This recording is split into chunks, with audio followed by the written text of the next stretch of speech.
여러분 안녕하십니까? 정보가 돌아왔습니다. 지금 제가 목소리가 조금 잠겼는데 아까 커피를 조금 많이 마셔가지고 목소리가 좀 잠겨 있어서 여러분들의 고막을 간질간질하게 할 수 있어요. 그 점 양해 바라고 오늘 수업은 저번 시간에 이제 뭐가 기억나시죠? 손가락 접기 이게 기억나시죠? 이것만 가지고 여러분 이 수업 잘 참여하시면은 저번 시간에 이 손가락 운동을 왜 했는지 우리가 알 수 있는 시간이 될 것 같습니다. 그리고 왜 여기서는 이 인물이 이렇게 노래를 부르고 있는지도 여러분 아시게 될 텐데요. 오늘 강의도 한번 잘 따라와 줬으면 좋겠습니다. 저번 시간에 저희가 이제 수치 정보의 표현을 해가지고 손가락으로 이제 이진수, 여러분들이 이진수로 이제 배우는 이제 10진수를 2진수로 하는 법을 손가락으로 잠시 익혀봤는데 제가 동영상을 지금도 아직 올라오고 있는 학생들을 위해서 계속 보고 이제 피드백을 해주고 있어요. 어쩌다 이제 조금 손가락이 스트레칭이 잘 안 된 친구들 같은 경우에는 이 피고 지고 할 때 손가락이 풀려가지고 툭 벌어지는 경우가 있고 이제 또 제가 어떻게 보면은 뭔가 기준을 정하고 뭐 그렇게 했어도 좋지만 여러분들 다 이제 정보를 배우시는 이제 본격적으로 전문적으로 이제 배우는 거는 이제 여러분들이 처음이기 때문에 그러한 점도 감안을 해서 이제 수업을 진행하고 있습니다. 그리고 또 저번 시간에 이제 디지털하고 아날로그에 대한 그런 차이점도 배웠는데요. 아날로그는 이제 선이 쭉 이어지면서 뭔가 연속된 점이라고 한다면은 디지털은 뭔가 뚝뚝뚝뚝뚝뚝뚝뚝뚝뚝 이렇게 좀 끊기는 비연속적인 그러한 부분들을 이제 저번 시간에 우리가 살펴봤습니다. 그러면은 이제 각설은 이제 그만하고 이제 수업 진도로 한번 나가보도록 하겠습니다. 갑시다. 우리가 저번 시간에도 이러한 학습 목표를 배웠는데 다시 한번 우리가 상기하는 시간을 갖도록 하겠습니다. 먼저 동일한 정보가 디지털로 변환되고 다양한 방법으로 표현될 수 있음을 이제 말해주는 거죠.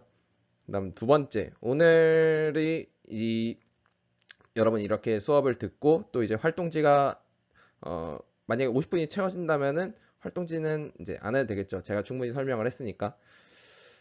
제가 좀 빼먹거나 아니면은 시간이 좀 단축되거나 하면은 이제 여러분들이 이제 또 설문을 하셔야 될 텐데 그런 설문도 선생님이 재밌게 만들려고 이제 노력을 하고 있으니까 그런 점도 이제 잘 따라와 주세요.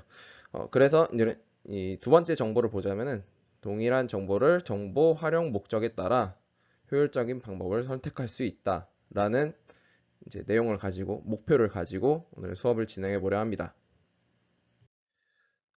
여러분들 이제 뭐 과제를 여러분들도 이제 많이 하시고 또 뭔가 이제 자기만의 어떠한 표현을 하기 위해서 이제 그림을 그리시거나 동영상을 찍으시거나 음악을 만드시거나 뭐 이러한 활동들을 취미생활로 아니면은 이제 과제로 여러분들이 이제 하셨을 텐데 그러한 것들을 할 때 우리가 그것들을 어떤 컴퓨터 정보로서 표현이 우리 눈에 이제 보이게 되잖아요.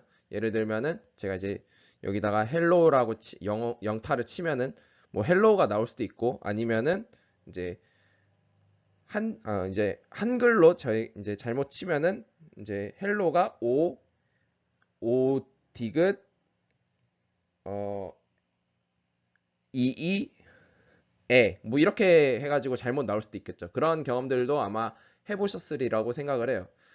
그런 것들이 이제 우리 눈에 보이지만 사실은 이러한 것들도 0과 1로 이제 여러분들이 이제 좀 컴퓨터에 대해서 어느 정도 아신다면은 컴퓨터는 0과 1로 이루어져 있는 그런 코드들로 우리가 보이지 않는 그런 코드들로 이루어져 있어요.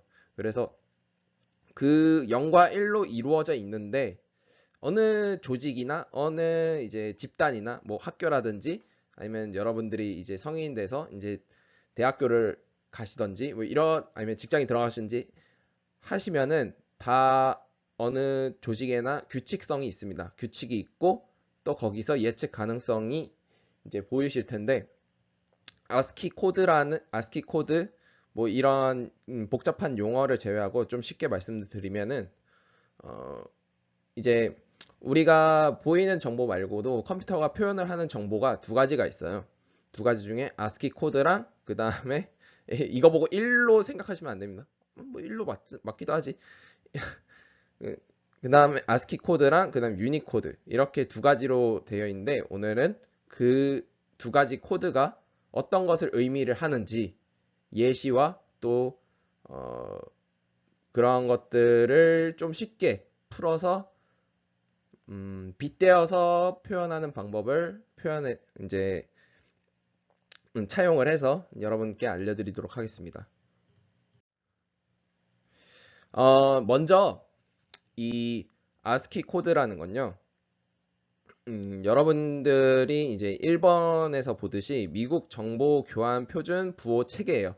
말 그대로 이제 이름이 좀 어렵게 나왔는데 쉽게 말해서 그냥 아메리카, 미국, USA, 뭐 뉴욕, 뭐 이런 미국에 대한 상징, 즉 미국인들이 이제 만들고 미국인들이 자기들이 컴퓨터에 대해서 언어를 쉽게 표현을 하기 위해서 만든 코드예요. 그리고 이 ASCII 코드라는 것은 곧 규칙을 의미합니다. 그 규칙성을 표를 만들었어요. 마치 여러분들이 이제 화학이나 아니면은 또 다른 뭐가 있죠?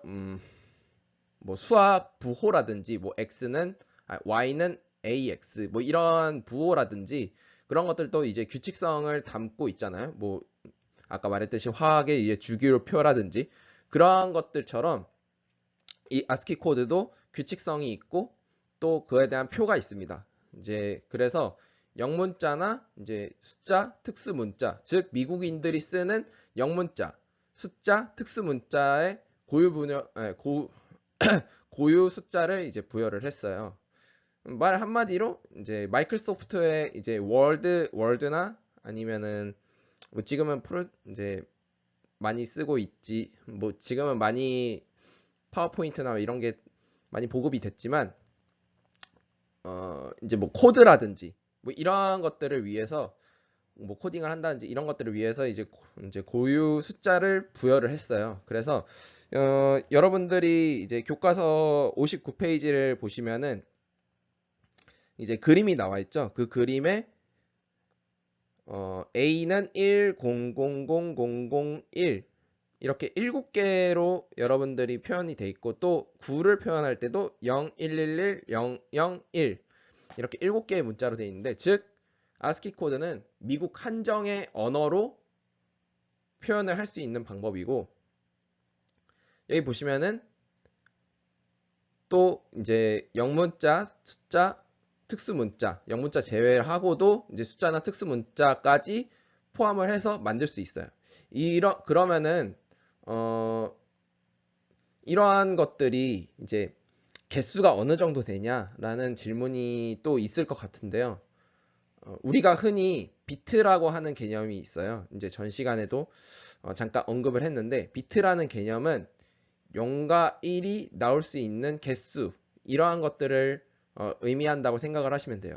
그래서 코드를 조합을 하는 7비트와 오류를 검사하는 그게 이제 이 글자가 맞는지 틀린지를 검사하는 오류 검사 코드를 1비트를 추가해서 총 8비트의 한 개의 문자를 전송한다고 되어 있는데 쉽게 말해서 여러분들은 이제 이러한 코드 비트들은 이제 오류 검사들은 여러분들은 이제 전송을 할 때 뭔가 이제 다른 사람한테 이제 전송을 할 때 네트워크로 전송을 하거나 아니면은 내 컴퓨터로 보여지는 그런 코드들 그러한 것들을 의미를 하고요. 이 조합 7비트가 개수를 의미할 때가 개수에 조금 중요한 의미를 담고 있어요. 왜냐하면은 이러한 개수들이 이제 모자르지 않을 때, 즉 모자르지 않거나 아니면 충분할 때 그럴 때 이러한 규칙성을 남아낼 수 있는 공간을 만들거든요. 그래서 만약에 여기 교과서를 보시면은 10001 A가 이런데 대문자 B도 있고 뭐 소문자 A도 있고 이래요. 근데 내가 B를 나타내고 싶으면은 여기다가 플러스 1을 추가하면 되는데 그러면 1 0 0 0 0 0 1 0 이렇게 뭐 되거든요. 조금 이제 여러분들이 좀 혼란스러우실 텐데 그래서 간단하게 말하면은 7비트라는 거는 0과 1로 이루어진 컴퓨터의 문자 사이에서 이 자리의 개수를 의미해요. 그래서 빈 공간이 있으면은 거기서 7개의 칸을 만들어요. 이제 하나, 둘, 셋, 넷, 다여, 일곱. 그러면 거기에서 여러분들이 0과 1을 쓸 수 있는 경우의 수는 각각 2개씩이겠죠? 0이 될 수도 있고 1이 될 수 있고 0이 될 수 있고 1이 될 수 있고 칸칸 빈 칸에 0이 될 수도 있고 1이 될 수 있고 0이 될 수도 있고 1이 될 수도 있고 0이 될 수도 있고 1이 될 수 있고 0이 될 수도 말이 꼬이는데 어쨌든 이렇게 돼가지고 이렇게 빈칸에 0과 1의 경우의 수가 생겨요. 그 경우의 수가 계속해서 이제 뭔가 만들어낼 수 있는 가지수를 만드는데 그거를 우리는 7비트라고 했을 때 만들어낼 수 있는 경우의 수는 2의 7, 2의 7 제곱 2의 7 제곱이라고 이제 말하거든요. 제가 2의 7승이라고 이제 사전에 교육을 받았는데 국어 선생님께서 승이란 개념은 조금 일본식에서 나온 표현이다라는 거를 알려주셔가지고 제곱이라고 쓰려고 하니까 조금 버벅이네요. 어쨌든 7비트라는 거는 2의 7제곱이라는 그럼 만약에 2의 4비트라는 거는 2의 4제곱근 2, 4, 8, 16 16개의 단어를 만들어낼 수 있다. 뭐 2의 7은 2의 7승은 128개라고 보통 얘기를 하거든요. 그래서 여러분들은 코드 조합이 7비트일 때 128개의 글자를 만들어낼 수 있다. 이러한 것들을 여러분들이 유출을 할 수가 있어요. 그래서 요번 단원에서의 어떻게 보면 잎사귀, 꽃은 아니고 잎사귀에 해당하는 내용인데 이러한 것들이 시험 문제에 자주 나오기도 하고 또 개수를 알아내는데 잘 이제 표현을 하니까 이러한 정보들은 한번 생각을 해보시고 또 부족하다 싶으면은 다시 공부를 하시는 게 좋을 것 같습니다. 자, 앞에서 너무 길게 설명을 했는데 간단히 말해서 아스키 코드는 퀸의 보헤미안 랩소디 같은 음악이에요. 음악이 언어예요. 언어가 아니지. 그 이제 코드예요. 그래서 규칙성을 가진 그런 건 문자인데 여기 보시면은 죄다 영어로 써져 있죠. Mama just killed a man, put a gun on skin, he dead, put my drink on loud instead. Mama, life is just begun, now I'm going through your ways. Mama, 우. 자, 이런 것들을 아스키 코드로 이제 바꾸려면은 바꿀 수 있을까요? 네, 바꿀 수 있습니다. 바꿀 수 있고 충분히 이러한 것들이 코드로서 의미를 가지게 되죠. 그래서 아스키 코드는 미국인들을 위해서 만들어진 문자여가지고 이러한 내용들은 쉽게 이제 번역을 할 수가 있고 이제 또 코드로서 이러한 것들을 만들어내고 저장을 하는데 유용합니다. 자, 그러면은 이제 이 미국에서 이게 왔다고 했잖아요. 그리고 그 후에 미국인들이 이제 컴퓨터를 이제 계속해서 보급을 하고 하는데 이제 글로벌 시장에 집중을 하게 돼요. 미국 내에서만 이제 만들기에는 이제 시장이 좁은 거죠. 이제 글로벌해지고 싶은 거예요.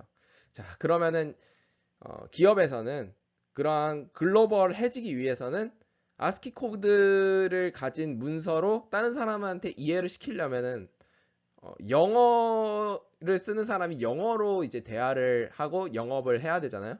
근데 그게 말처럼 쉽지가 않아요. 영어로서 영어로 해석을 한다라는 것은 어떻게 보면은 굉장히 이제 좀 일을 복잡하게 만드는 거죠. 그냥 영어도 어려운데 ABCD 가나다라 마바사 이것도 아니고 ABCD 소문자 ABCD 이렇게 설명을 하니까 이제 안 되겠는 거죠. 그래서 컴퓨터 기능에 새로운 문자표를 추가를 해요. 그것이 바로 유니코드입니다. 유니코드는 이제 국제 문자 부호 체계라고 해서요. 각 나라 간 문자나 코드를 호환성을 보완하기 위해서 이제 설계를 했는데, 간단히 말해서 통역을 할 수 있게 이제 만들어 주는 거예요. 이제 만약에 유니코드에서 나온 유니코드에서 나온 하이가 이제 하이라는 그런 HI가 우리나라에서 안녕으로 이제 표현을 해야 되잖아요. 근데 아스키 코드로 하면은 하이를 헬로 뭐 이렇게 표현을 할 수밖에 없어요. 할 수밖에 없는데, 여기에서는 유니코드는 영어도 쓸 수 있거니와 또 다른 나라에 있는 언어까지 모두 호환을 할 수 있게 합니다. 그래서 한 문자에 부여되는 값은 16비트라고 표현이 되는데,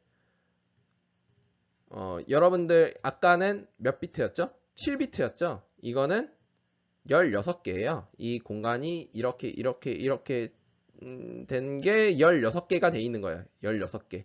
여기에도 0이 들어갈 수 있고 1이 될 수 있고 0이 될 수 있고 1이 될 수도 있고 0이 될 수도 있고 1이 될 수도 있고, 이런 게 16개나 되는 거예요. 그래서 문자표가 65,536개의 문자를 표현을 할 수가 있다 라고 되어 있는 거고, 한글은 11,172자의 코드를 할당할 수 있는 겁니다.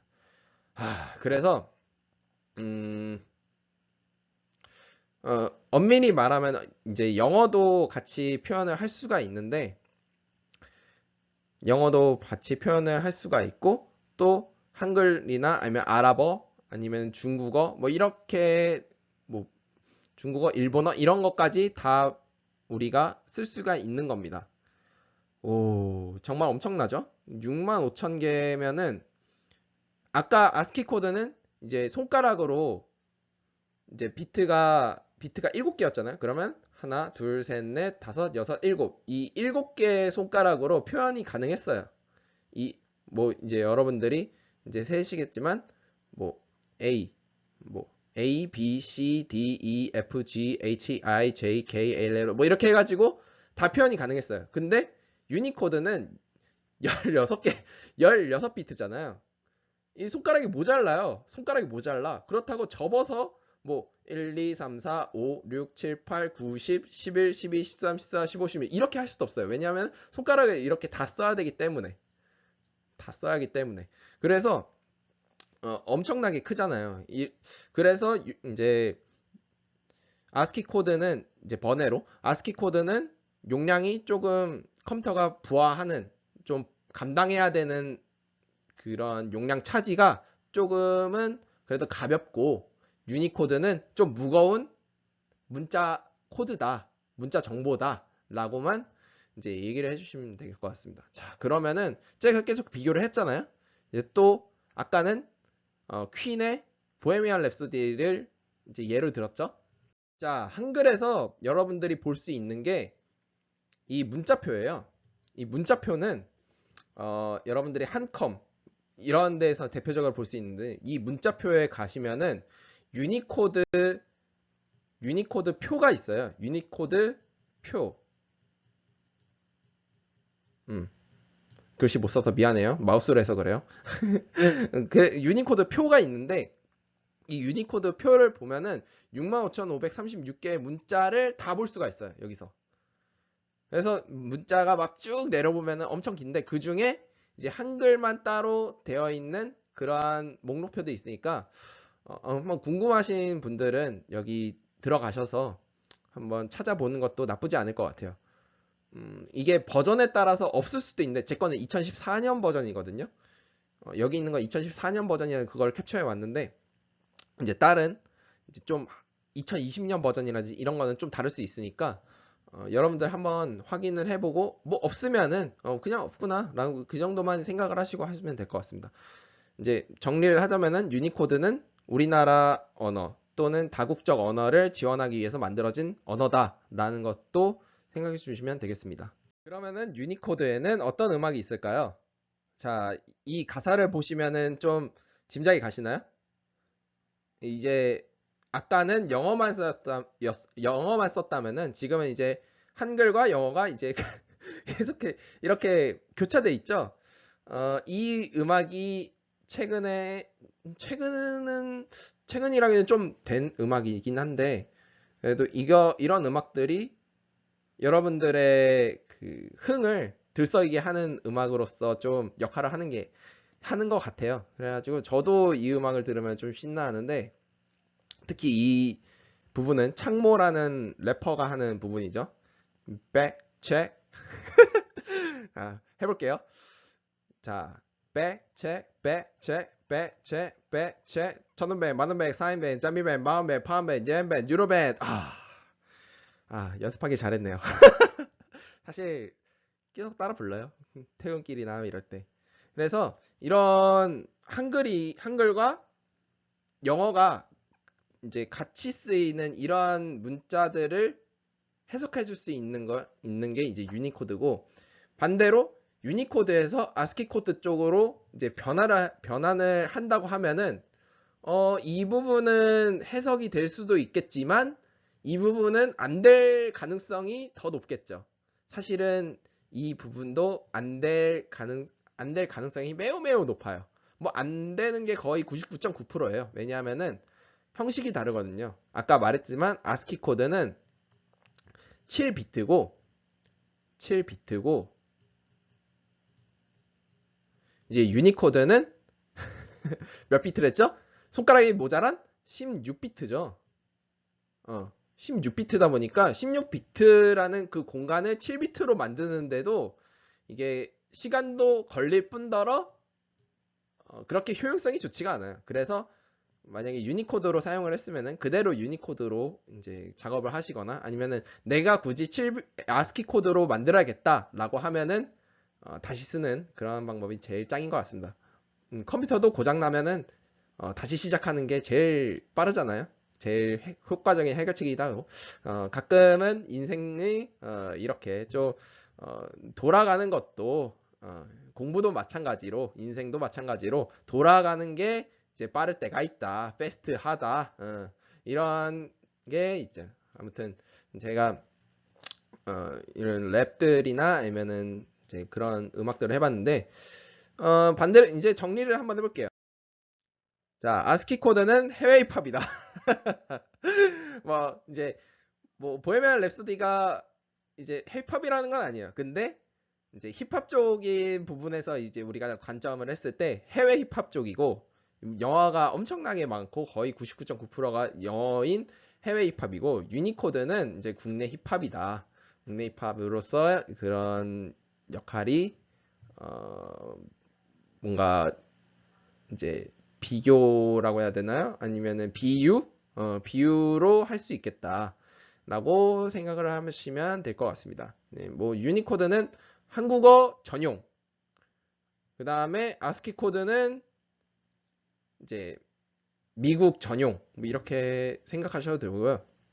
뭐 아스키 코드는 해외 쪽이니까 아리아나 그란데가 이제 자주 쓸 것이다. 뭐 유니코드는 유산슬이 쓸 것이다. 뭐 이렇게 기억을 하셔도 될 것 같습니다. 네. 자, 교과서는 60페이지를 펴주시고요. 이제 교과서는 60페이지를 펴주시고 이제 그림 정보의 표현을 한번 가보도록 하겠습니다. 왜냐하면은 여러분들은 이제 글자보다는 그림에 좀 더 친숙하기 때문에 문자를 배우는 것도 물론 중요하지만 그림 쪽으로도 배우는 게 어느 정도 의미는 있을 것 같아요. 왜냐하면은 여러분들이 지금 또 제 모습을 보시지만 제 모습 속에 어떠한 그림을 이것도 그림 이제 동영상도 그림이 1초에 30장 또는 60장이 압축돼서 이제 보내지는 하나의 그림이기 때문에 그러한 것들이 정보로서 컴퓨터에 어떻게 표현이 되는가 이런 것도 여러분들은 한번 배워보시는 게 중요할 것 같아요. 그래서 언급을 해드리고 가면은 비트맵 방식과 이제 벡터 방식이 있어요. 그림에는 그림을 정보로 표현을 하는데 이 두 가지가 있는데 이 두 가지를 어떻게 하면은 구별을 할 수 있을지 한번 알아보는 시간을 갖도록 하겠습니다. 먼저 비트맵 방식부터 설명을 해드릴게요. 비트맵 방식은 여러분들 픽셀이라는 단어를 아시나요? 혹시? 픽셀이라는 거는 화소라는 뜻을 가지고 있거든요. 여기 보시면은 모니터에서 더 이상 적을 수 없는 가장 작은 점이라고 돼 있어가지고 사실 여기 이제 이러한 색깔이나 이러한 하얀 바탕색 이런 것들 모두 픽셀로 이제 정의가 돼 있거든요. 이런 것들을 색깔로 표현할 때 이런 픽셀로 다 돼 있어가지고 이러한 것들을 자세히 보시면은 이러한 하얀색 점들을 마구 확대를 해보시면은 이러한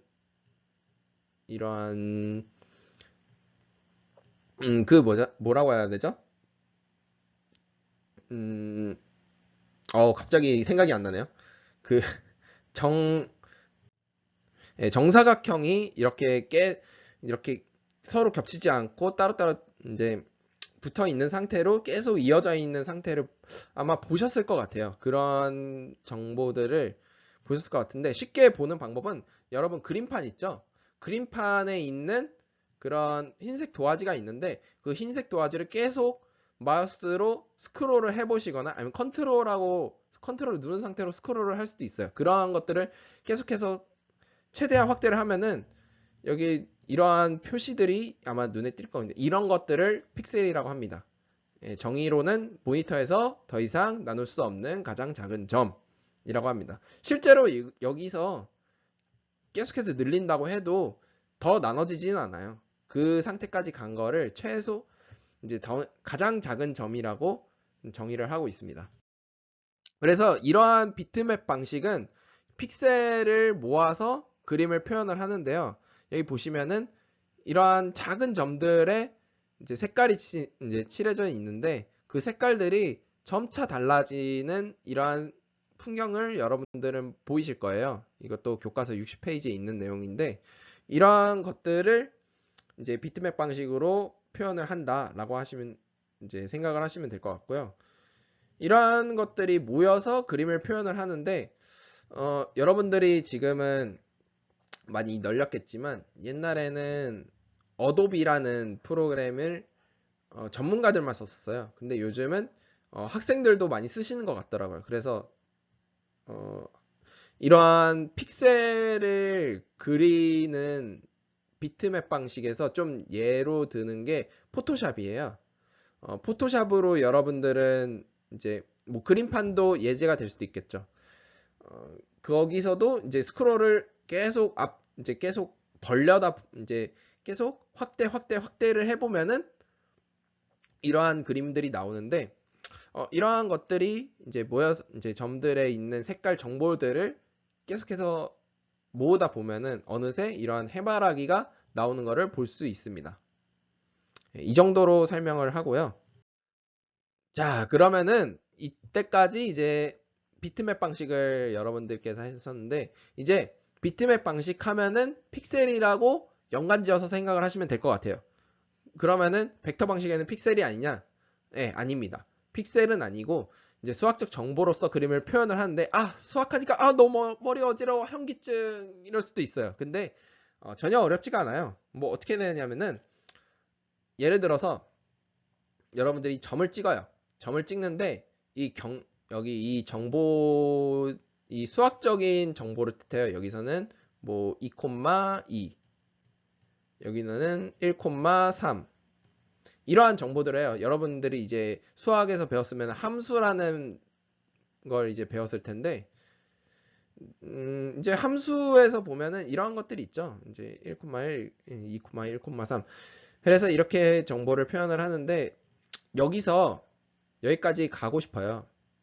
근데 여기서 여기까지 가는 길들은 엄청나게 많아요. 뭐 이렇게 돌아갈 수도 있고 직선으로 갈 수도 있고 정말 흰 바탕에서 이 점들에 대한 정보를 수학적 위치값에 이 두 정보를 어떠한 조건 없이 그냥 그리라고 하면은 이제 길들이 엄청나게 많겠죠. 그러한 것들을 이제 선의 길이나 굵기나 색상이나 이런 것들을 이제 조정을 해가지고 그림을 그리는 겁니다. 그러면은 수학적인 점만 제외하면은 점을 찍어서 이제 있는 거 이러한 개념 아닌가요? 네, 맞아요. 이렇게 쉽게 말하면은 점을 찍고 그다음에 선을 긋는다. 근데 여기 벡터 방식에서는 선을 긋는다는 거에 좀 더 강조를 하고 있습니다. 그래서 이러한 출발점과 끝점에 수학적 정보를 입력을 하고 거기에 어떻게 하면은 이제 길이나 굵기나 색상을 지정을 해서 그릴 수 있을까라고 하는 부분에 이제 초점을 맞추시면은 벡터 방식은 그렇게 설명을 해줄 수 있을 것 같습니다. 실제로 여러분들 이제 같은 어도비 사에서 낸 프로그램 중에 이제 아까 이제 비트맵 방식은 포토샵이었다면은 어도비 방식은 일러스트로서 좀 예를 들 수 있을 것 같아요. 왜냐하면은 이 일러스트 같은 경우에는 여기서 이렇게 하면 되겠구나. 자, 여기 다 지우고요. 자, 여기 점에서 이 점까지를 찍어요. 어떤 일러스트 보면은 펜툴이라는 게 있거든요. 이 펜툴이 일러스트 작업에서 엄청 많이 쓰이는데 캐릭터를 디자인 한다거나 이런 산업에서 많이 쓰이는데 여기 이 두 점을 찍고 나서 여기다가 각도기를 추가를 해요. 그래서 마우스를 여기서 여기로 이렇게 당기잖아요. 그러면은 선이 원래는 이렇게 만들어질 예상 선이었는데 이게 이렇게 휘어요. 이렇게 휘어요. 그래서 이쪽으로 더 밀면은 이렇게 더 휘어요. 이러한 것들을 이제 여러분들이 예시로 찾을 수 있을 겁니다. 아마 유튜브나 아니면은 좀 강의를 알려주는 전문 이제 강의 사이트나 이런 곳을 가면은 포토샵이나 일러스트에 대한 그런 튜토리얼 같은 게 있을 텐데요. 그런 거를 한번 이제 검색을 해보셔서 찾아보는 것도 괜찮을 거라고 생각합니다. 자, 그래서 이제 비트맵 방식은 점이라는 점에서 점이라는 점. 아, 알겠습니다. 아재가 떠올랐는데 이제 안 하려고요. 이제 비트맵 방식은 점이라는 이제 방식에서 특징적이고 벡터 방식은 선이라는 점에서 특징적이다. 이제 또 비트맵 방식은 어도비에서 뭐죠? 포토샵이죠. 이제 벡터 방식은 선이라는 점에서 뭐다? 일러스트입니다. 이렇게 알아두시면은 좋을 것 같고요. 또 여러분들이 혹시 이러한 것들을 잘 숙지했고 또 교과서에 있는 내용도 읽고 완벽하게 이해가 됐다면은 더 좋은 예시가 또 선생님보다 더 좋은 예시를 들 수 있을 거라고 저는 생각을 하거든요. 그래서 한번 알려주세요. Q&A라든지 아니면은 건의사항 탭이 있으니까 그런데 한번 올려주시면은 저도 배우고 학생분들도 배울 수 있도록 제가 공지를 하는 그러한 단계를 밟도록 하겠습니다. 그래서 그림까지 저희가 봤어요. 그림까지 봤는데 이제 또 보기만 해서는 여러분들이 이제 만족할 수 없는 몸이 돼버렸잖아요. 이제 여러분들은 이제 귀로 또 정보를 얻는 세대죠. 그래서 소리도 한번 간단하게 한번 알아보겠습니다. 이런 소리는 살펴볼 텐데 이제 자연적인 소리들 있잖아요. 참새 소리라든지 잎사귀 떨어지는 소리나 벚꽃 떨어지는 소리나 이제 뭐 우리가 길을 걷는 소리나 횡단보도 소리나 뭐 이러한 이제 일상생활에서 뭐 근데 여러분들 이제 나갈 수도 없으니까 그런 것들은 좀 접하기 어려우실 텐데 쉽게 말해서 이 방 안에서 좀 여러분들이 이제 영상을 찍으실 때 뭐 노트북이 있는 집도 있고 또 핸드폰이 있는 집도 많더라고요. 그러한 스피커에서 나는 소리 아니면은 노트북에서 펜이 도는 소리 이러한 소리들이 우리 귀로 들어오잖아요. 귀로 들어와서 뭐 입으로 들어오진 않을 거 아니에요. 입으로 뭐 들어올 수도 있죠.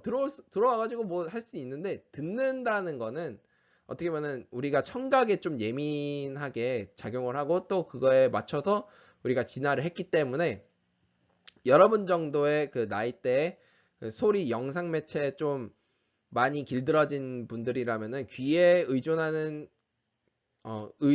그런 분들이 많을 거예요. 그래서 우리는 귀로 정보를 좀 제한을 하고 예시를 들어드릴게요. 이제 이런 것들이 귀로 듣잖아요. 귀로 여러분들이 구별할 수 있는 소리들은 다 아날로그적인 정보라고 생각을 하시면 됩니다. 여기서 이제 또 기술 AI가 발전해가지고 아날로그 정보를 이제 뭐 또 어떻게 뭐 해볼 수는 있겠죠. 근데 이제 우리가 흔히 귀로 듣는 그러한 부분들은 아날로그 정보라고 생각을 해주시면 되고, 이러한 아날로그 정보가 이러한 아날로그 정보가 있고, 또 컴퓨터 기기에서 재생하는 또 그런 컴퓨터 내부에서 나오는 파일들 있잖아요. 여러분들이 생각하시는 MP3 파일, 뭐 그 다음에 M4A 파일, 뭐 이런 것들, 그런 것들은 기기에서 재생을 할 때 어떠한 바람 소리라든지 이러한 것들을 재생을 시킬 때 컴퓨터 안에서 또는 핸드폰 안에서 아날로그적인 소리를 디지털로 변환하는 그런 작업이 필요해요. 그거를 우리는 표보나 양자와 부호와 이렇게 세 단계로 거치게 됩니다. 후! 문자로서, 자, 다시 들어가보면 문자로서는 우리는 아스키 코드와 유니코드 이 두 가지를 구별을 해서 배웠고, 이제 또 그림으로서 배우게 된 그런 부분은 이제 두 가지로 또 나눴었죠. 비트맵 방식과 벡터 방식, 뭐 이렇게 구별해서 배웠고, 여기서는 이제 단계를 배우게 됩니다. 이제 아날로그 정보와 디지털로 변환 작업을 했는데, 그 아날로그에서 디지털로 바뀌는 그 정보가 표보나 양자와 부호화, 표보나 양자와 부호화, 이렇게 이제 아날로그에서 디지털로 갈 때 그러한 단계를 거치게 됩니다. 그럼 반대로 디지털에서 아날로그 정보로 변환을 할 때는 표보나 양자와 부호화 표보나 양자와 부호화의 반대인 부호와 양자와 표보나 이렇게 단계로 거치겠죠.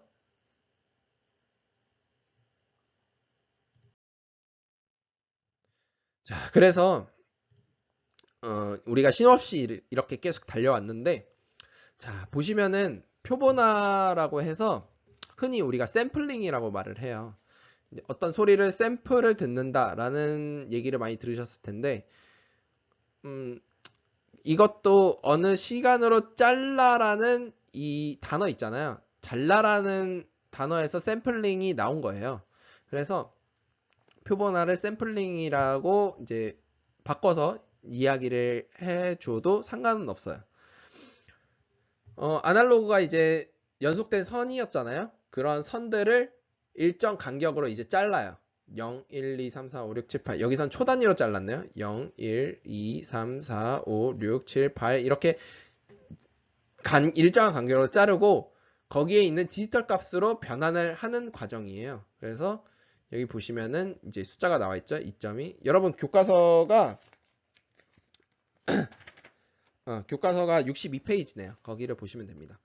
그래서 디지털 값으로 변환을 하는데 이러한 표본점들을 이제 디지털 값으로 변환을 한 점을 이제 표본점으로 하는데, 표본점이라고 해요.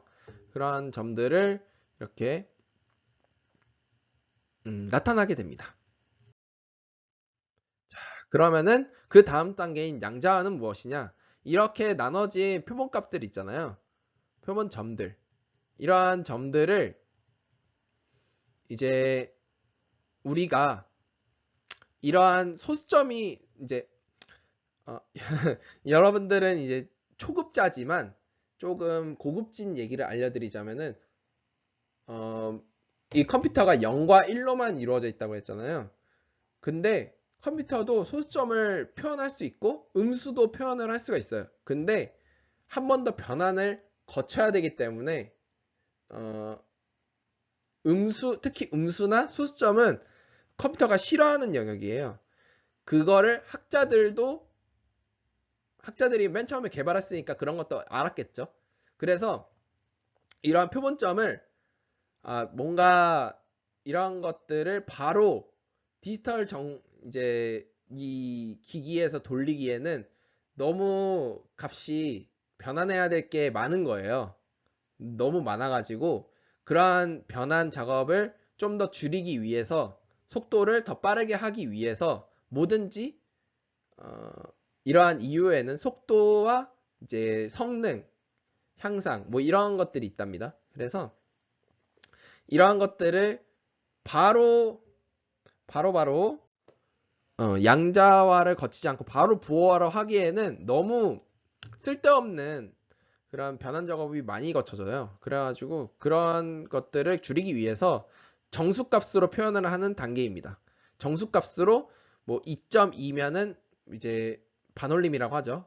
반올림을 했을 때 0. 이제 뒤에 있는 게 5보다 작으니까 이제 2로 떨어지고 5.4니까 5보다 작으니까 이제 5로 떨어지고 6.7이니까 6.7은 5보다 크잖아요. 소수점이. 그래서 7로 이제 나타나지고 이러한 과정들을 해서 변환 작업을 하게 됩니다. 이러한 변환 작업을 양자화라고 하고요. 자, 그러면은 부호화에 대해서 우리가 이제 아까 양자화에 대해서 얘기했다면은 양자화 그 다음에인 부호화를 한번 알아보겠습니다. 자, 부호화는 여러분들 이제 전 시간에 했던 그 손가락 피기 있잖아요. 그 손가락 피기에서 손가락이 펴져 있으면 0을 의미하고 접으면은 1을 의미한다. 이거를 이진법으로 우리는 숫자로 이제 손가락으로 표현을 할 수 있는데 이 네 손가락을 이용하면은 여러분들은 15가지의 15가지 맞죠? 15가지의 숫자를 셀 수 있다라고 말씀을 해주셨고 되게 많은 이제 학생들이 다 참여를 해주셔가지고 너무 감사드립니다. 예. 갑자기 또 시상식 같은 그런 멘트를 날렸는데 아무튼 이러한 양자는 값들을 이제 변환을 하기 시작하는 거예요. 컴퓨터 정보로서. 그래서 2, 5, 7, 5, 3, 3, 3, 5, 4, 2 뭐 이렇게 돼 있잖아요. 이제 손가락을 세보시면 돼요. 2는 어떤 걸까? 0, 0, 1, 2. 그럼 이 두 번째 검지가 이제 접혀 있잖아요. 접혀 있는 거 보면은 0, 1, 0. 맞아. 0, 1, 0. 그 다음에 5를 표현해보자면 0, 1, 2, 3, 4, 5. 첫 번째와 세 번째 손가락이 접혀 있죠. 한번 볼까요? 첫 번째와 세 번째. 첫 번째와 세 번째. 자, 그리고 7은 0, 1, 0, 1, 2, 3, 4, 5, 6, 7. 자, 이렇게 돼 있죠. 7로 돼 있으면은 여기에 111, 111로 돼 있을 거예요, 여러분들. 이렇게 7이 돼 있는 거를 여러분들이 확인을 하실 수 있을 겁니다.